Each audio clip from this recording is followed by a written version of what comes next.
जब रामायण पे डिबेट हो सकती है, सीता जी पे डिबेट हो सकती है, राम पे डिबेट हो सकती है, उनके चरित्र पे डिबेट हो सकती है, उनके किए हुए कामों पर डिबेट हो सकती है, तो क्या आज का आधुनिक भारत कभी किसी डिबेट में पूछता है भैया आसमानी किताब कहां छपी थी, उस किस कॉरियर कंपनी से नीचे आई थी?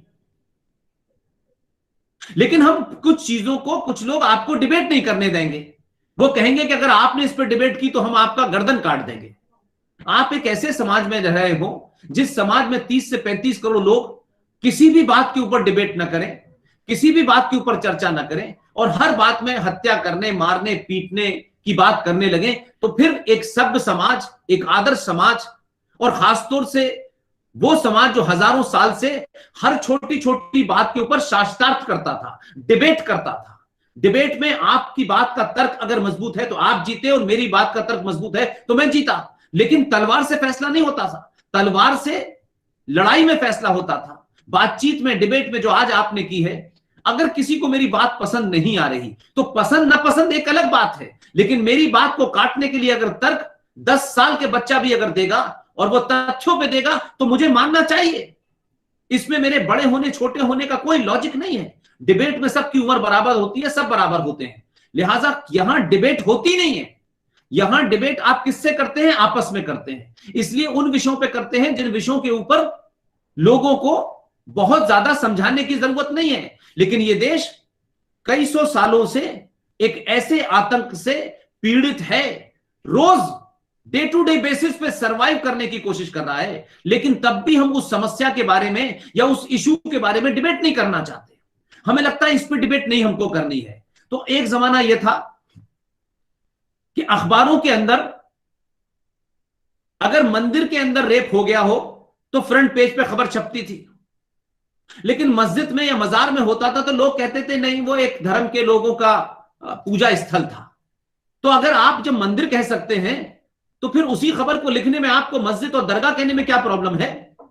लेकिन ये एक शुरू से नैरेटिव बनाया गया, और उस नैरेटिव के चलते ये होने लगा कि आज भारत में ये कुरानिक सिविलाइजेशन, ये कुरानिक टेररिज्म पूरी दुनिया को निगल रहा है, और हम इस पर चिंता नहीं करते। हमारे यहां पर्यावरण पे चिंता होगी, पॉल्यूशन पे चिंता होगी, सब बातों पे चिंता होगी, लेकिन इस बात पे चिंता नहीं होगी कि ये जो पॉल्यूशन है, चाहे वो एयर पॉल्यूशन हो, चाहे वाटर पॉल्यूशन हो, लेकिन इस पे तो हम चिंता करके कभी कभी ऐसा लगता है कि हम अपनी बौद्धिक तथाकथित जिम्मेदारी पूरा करके खाना पूरी करना चाहते हैं।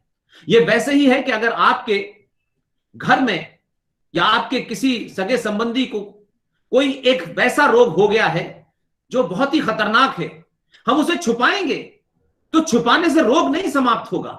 उस रोग को बताएं, उसका इलाज करें, तो उसके सही होने की कोई संभावना है। लिहाजा भारत के पिछले 70 सालों में इतिहास में बीमारियां हैं, लिटरेचर में बीमारियां हैं, पढ़ाने में भी बीमारियां हैं, उसका हमने इलाज नहीं किया।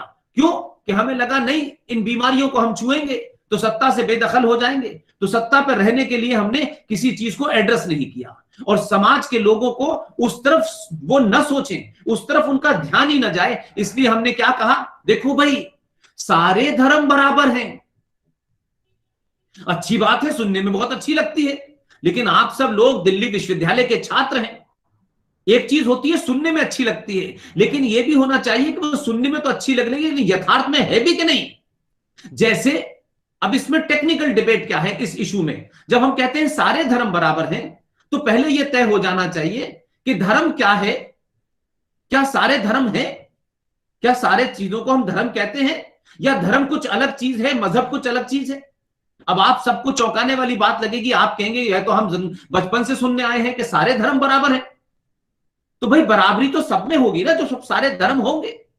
इसलिए मैंने कहा कि रिलीजन का हिंदी में अर्थ धर्म नहीं होता, लेकिन हमारे राजनेताओं ने सत्ता पे बैठने के लिए अलग अलग ऐसे झूठे नारे गढ़े, और समाज ने और अध्यापकों ने और कॉलेज में, स्कूलों में लोगों ने पॉलिटिकली करेक्ट होने के लिए, अपने आप को समाज में ठीक दिखने के लिए, सबकी बात को और सबकी निगाहों में अच्छा बना रखने के लिए ये झूठे नैरेटिव युवा पीढ़ी के सामने डाल दिए, और वो युवा पीढ़ी को बताया नहीं कि हम कहने क्या जा रहे हैं, कह क्या रहे हैं, कर क्या रहे हैं।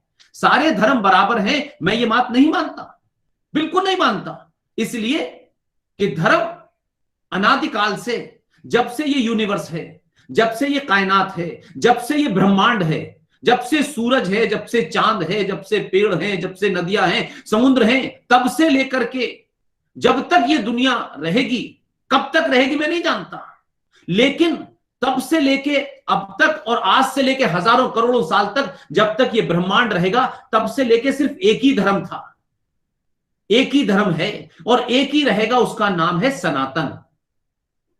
सनातन कोई मंत्र, कोई पूजा, कोई घंटा नहीं है। सनातन शुद्ध विज्ञान है, ज्ञान है, साइंस है।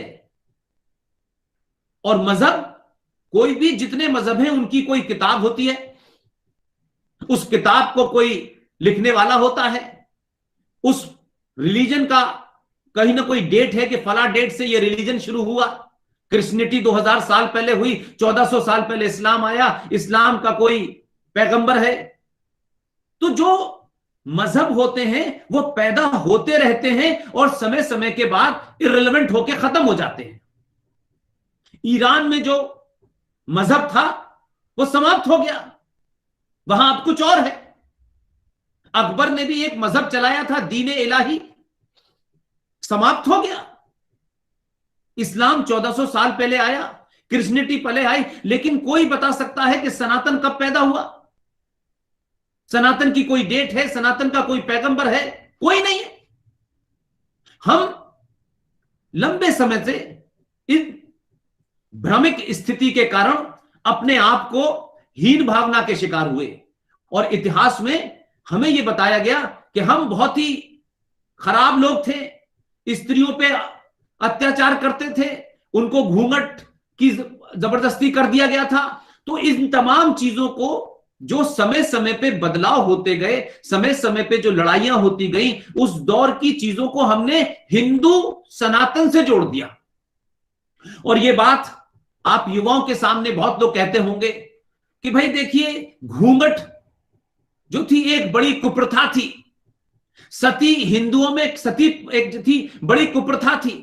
तो ये सती प्रथा, ये घूंघट की प्रथा, ये इसका हिंदू सनातन से कोई लेना देना नहीं है।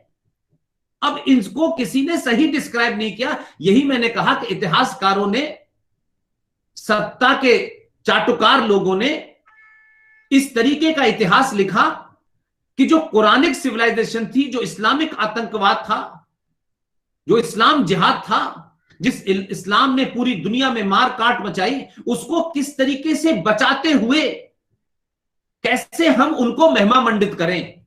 अब आपने जजिया नाम सुना होगा। जजिया एक जमाने में टैक्स लिया जाता था, उसे जजिया कहते थे। तो आपको याद होगा जजिया कौन देता था? जजिया इस पूरे 700-800 साल के मुगल और लोदी पूरे वंश के दौर में जो गैर मुस्लिम होते थे, जो मुसलमान नहीं होते थे, उन्हें समाज में अपना काम करने के लिए, अपना बिजनेस करने के लिए टैक्स देना पड़ता था। और कहीं कहीं तो यह स्थिति हुई कि जब उनका कन्वर्जन किया जाने लगा तो बाकायदा राजा ने रोका कि इनका सबका कन्वर्जन कर दोगे तो फिर हम जजिया किससे लेंगे, राज किससे चलेगा। तो ये जो जजिया था, जो टैक्स था, जो आज पूरा देश देता है, तो इसका यह मतलब तो नहीं है कि टैक्स कोई खास किस्म के लोग देंगे, बाकी लोग नहीं देंगे। लेकिन यह जजिया लिया जाता था हिंदुओं की जान बख्शने के लिए, ताकि वो लोग अपनी जिंदगी जी सकें और उनकी शर्तों पे जी सकें। लिहाजा मैं ये मानता हूं कि जैसे मजहब के बारे में मैंने आपसे कहा, तो सारे धर्म बराबर नहीं है। धर्म की परिभाषा सिर्फ इतनी है कि आज आप जितने भी छात्र हैं, आपका धर्म क्या है? छात्र का धर्म है कि वो अपना अध्ययन पूरी लगन, पूरी मेहनत, डेडिकेशन के साथ करे। एक पिता का धर्म क्या है, एक मां का धर्म क्या है, एक पति का धर्म क्या है, एक पत्नी का धर्म क्या है, एक बहन का धर्म क्या है, एक भाई का धर्म क्या है। हर एक की ड्यूटीज हैं। धर्म मीन्स आपकी ड्यूटी। आपका ड्यूटी क्या है? ये मेरा धर्म है। सूरज का धर्म है रोशनी देना, नदी का धर्म है पानी देना, पर्यावरण का धर्म है हवा देना। इस तरीके से मां का, पिता का, सबका रोल है, उसे हम धर्म कहते हैं। दायित्व है वो, आपकी जिम्मेदारी है वो। अगर आप ये काम नहीं करते तो इसका मतलब आप अपने धर्म को निभा नहीं रहे हैं। और अक्सर आपने बातचीत में, आप याद आधुनिक पीढ़ी के लोग हैं, अक्सर बातचीत में आपने देखा होगा कि कभी कभी ऐसी सिचुएशन हो जाती है कि आप ये कहती हैं आज मैं धर्म संकट में फंस गया था भाई, कि मैं ये काम करूं या ये काम न करूं। धर्म संकट का मतलब मुझे लगता था ये मेरी जिम्मेदारी है कि नहीं है, इसे करना चाहिए या नहीं करना चाहिए। तो धर्म पूजा पद्धति नहीं है, मंत्रों का उच्चारण नहीं है, मंदिर में जाकर के भोग लगाना नहीं है, घंटा बजाना नहीं है। इसलिए हमारी हजारों साल की परंपरा के अंदर राजा का धर्म होता था। तो भारत के अंदर आपको और मुझे कंफ्यूज करने की कोशिश की, लेकिन हम उस दौर में हैं जिस दौर में हमने भारत के संविधान में, भारत के इतिहास में, भारत की किताबों के अंदर वो चोरी करने वालों को पकड़ लिया है रंगे हाथ। नीरज जी ने 2005 में किस तरीके से एनसीईआरटी की किताबों के अंदर चोरी करके उस गलत नैरेटिव को, क्योंकि सारा का सारा खेल इस देश में सत्ता पे बैठने के लिए कुछ खास लोगों को अपीज करके, चाहे उनके लिए कुछ भी तो ना पड़े, अपीज करने के लिए आपने भारत की युवा पीढ़ी को गलत बातें बताई, गलत शिक्षा दी एक तरीके से। इसलिए आज जो देश के अंदर हालात हैं, क्योंकि जिन 70 सालों से जो लोग इसकी सुविधा भोग रहे थे, जो इसका फायदा उठा रहे थे, आज उनको लगता है कि अगर ये चेतना, अगर ये अवेयरनेस आज की युवा पीढ़ी में आ गई, अगर आज की युवा पीढ़ी समझ गई कि भाई ये मसला क्या है, हमसे कहा गया है सेकुलर, ये सेकुलर शब्द कहां से आया, ये युवाओं को नहीं बताया गया। इस पे डिबेट किसी यूनिवर्सिटी में नहीं होती, इस पे जेएनयू में डिबेट नहीं होती है, कार्ल मार्क्स के ऊपर, लेनिन के ऊपर होती है डिबेट, होनी चाहिए, लेकिन विवेकानंद पे भी डिबेट होनी चाहिए, शिवाजी महाराज पे भी होनी चाहिए, गुरु गोलवारकर पे भी होनी चाहिए, और मौलाना आजाद पे भी होनी चाहिए। लेकिन हम सेलेक्टिव डिबेट करते हैं और डिबेट में झूठ बोलते हैं। इसलिए मैंने कहा कि अगर मौलाना आजाद पे डिबेट करनी है तो क्या कितने युवा हैं, कितने लोग हैं जो भारत का पहला शिक्षा मंत्री, जो केजी में नहीं गया, जो 5वीं क्लास में नहीं गया, जो हाई स्कूल जिसने नहीं देखा, जिसने कॉलेज नहीं देखा, जिसने यूनिवर्सिटी नहीं देखी, वो आदमी उस दौर में जब डॉक्टर राजेंद्र प्रसाद जैसा काबिल आदमी, डॉक्टर राधा कृष्ण जैसा महान आदमी जिसके जन्म के दिन को ऊपर हम 5 सितंबर को टीचर्स डे मना, ये लोग अवेलेबल थे। लेकिन एक आदमी जिसे साधारण भाषा में, आम भाषा में ये कहूं कि वो निहायत जाहिल आदमी, अनएजुकेटेड आदमी, जिसने जिंदगी में स्कूल, कॉलेज, यूनिवर्सिटी नहीं देखी, वो भारत का पहला शिक्षा मंत्री बना। 1948 से 1958 तक वो शिक्षा मंत्री बने। अब भारत के पहले शिक्षा मंत्री को ऐसे बताया गया कि वो पता नहीं कितने काबिल आदमी थे। ये बात अलग है कि आज के दौर में, आपके दौर में कोई शिक्षा मंत्री बन जाए तो आप तमाम सारे लोग इस बात पे सवाल उठा सकते हैं कि यार ये शिक्षा मंत्री जिसे बनाया ये है कौन यार, ये कहां तक पढ़ी लिखी है। तो आज के दौर में तो हम उस शिक्षा मंत्री की डिग्री पूछ रहे हैं, लेकिन जिन्होंने इस देश में शिक्षा की नींव रखी वो तो पूरी तौर से अनएजुकेटेड और कंप्लीटली जाहिल आदमी थे शिक्षा के क्षेत्र में। हो सकता है राजनीतिक बहुत अच्छे हो, तो फिर उसमें और लालू प्रसाद में क्या फर्क रह गया? फिर अब लालू प्रसाद कहें कि नहीं मैंने शिक्षा नहीं ली, बात अलग है, लेकिन मैं शिक्षा मंत्री तो बन ही सकता हूं, तो आप एक्सेप्ट करेंगे क्या? हाँ, नहीं करेंगे ना। तो हमें यह नहीं बताया गया कि भारत के पहले शिक्षा मंत्री का नाम क्या था। इसलिए मैं कहता हूं आज की युवा पीढ़ी जब इस पर डिबेट करेगी तो वो लोग जो भारत में कहते हैं कि इंटॉलरेंस बढ़ गया है, ये इंटॉलरेंस नहीं बढ़ा है। भारत की सभ्यता को, भारत की आस्थाओं को, सरोकारों को जानने वाले लोगों ने 1000 साल के बाद सवाल पूछना शुरू किया है। वो सवाल पूछ रहे हैं, उन्हें जवाब चाहिए। आज की युवा पीढ़ी को आप मूर्ख नहीं बना सकते हैं। इसलिए जब आप सवाल पूछते हैं तो लोग कहते हैं इंटॉलरेंस बढ़ गया है। उनको डर है कि ये सवाल पूछते पूछते हमारा अस्तित्व समाप्त हो जाएगा, क्योंकि हमारे पास इनके सवालों के जवाब नहीं है, क्योंकि हमने इनको बड़े ऑर्गेनाइज तरीके से मूर्ख बना के रखा है।